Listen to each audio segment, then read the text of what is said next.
అంటే మరోవైపు ఇప్పుడు మీ నియోజకవర్గం అయిపోద్దాం తెలుగుదేశం పార్టీ టికెట్స్ సంబంధించి ఇప్పటివరకు పార్టీ ఎలాంటి నిర్ణయం తీసుకోలేదు. ఇంకా ఇప్పుడు రామమూర్తి గారికి టికెట్ ఇవ్వండి అనేవాళ్ళతో పాటు ఇవ్వద్దనేవాళ్ళు, మాకు టికెట్ ఇవ్వండి అనేవాళ్ళు కూడా మీకు కనిపిస్తూ ఉన్నారు కదా. ఇవ్వద్దన్న వాళ్ళు ఎవరు లేరు, ఒక్క సింగిల్ పర్సన్ లేరు నర్సంపేట నియోజకవర్గంలో. ఏదో మాకు టికెట్ కావాలనుకునే వాళ్ళు పోటీ పడుతున్నారు. ఏమో వినబడవచ్చు, దానికి తప్పు లేదు. కారణం పొలిటికల్ పార్టీస్ టికెట్లకు ఆశిస్తారు. కానీ పొలిటికల్ పార్టీస్ ఏ పార్టీ అయినా కార్యకర్తల అభిష్టానం మేరకు, ప్రజల అభిష్టానం మేరకే టికెట్లు ఇస్తాయి. అది తప్పదు.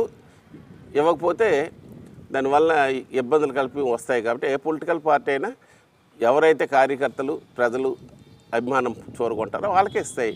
అందువల్ల నాకు ఎవరో నాకు కావాలి అందువల్ల నాకేదో నష్టం జరుగుతుందనే ఆలోచన లేదు. మొదటికి వచ్చిన మీరు వేసినారు ఏమిటి టికెట్లు అనౌన్స్ కాలేదని. నోటిఫికేషన్ రావాలి. కారణం ఏంటంటే ఏదో జగన్ తొందరపడిపోండు, తెలుగుదేశం పార్టీ తొందరపడిపోవాలని అవసరం లేదు. కారణం అంటే మాకు మిత్రపక్షంగా జనసేన పార్టీ ఉంది. వాళ్ళకి మాకు మధ్యన కలిపి సీట్ల అవగాహన రావాలి. ఆ సీట్ల అవగాహన వచ్చిన తర్వాత దీని మీద క్లారిటీ వస్తుంది. మాకు మరి ఇన్ఛార్జిగా ఉన్నాను అంటే పార్టీ నాకు బాధ్యత అప్పచెప్పినట్టే కదా. ఇవాళ ఒక రకంగా ఇండికేషన్ మాకు ఉంది, పనిచేయండి ప్రజల్లోకి వెళ్ళండి ఇండికేషన్ ఉందంటే అదే టికెట్. అంతే తప్ప టికెట్లు అనౌన్స్ చేయడం అంటే స్టేజ్ బై స్టేజ్ సర్వేస్ అని, కారణం ప్రజల విశ్వాసం అని, ఇవతల పొలిటికల్ పార్టీగా మాకు కొన్ని ఇవి కలిపి ఉన్నాయి. ఈవేళ మిత్రపక్షం ఉంది. ఆ మిత్రపక్షంతో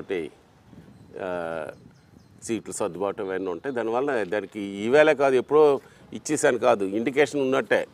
మీరు పని చేయండి అంటే ఇండికేషన్ ఉన్నట్టే, మీరే ఇన్ఛార్జ్ అంటే ఇండికేషన్ ఉన్నట్టే.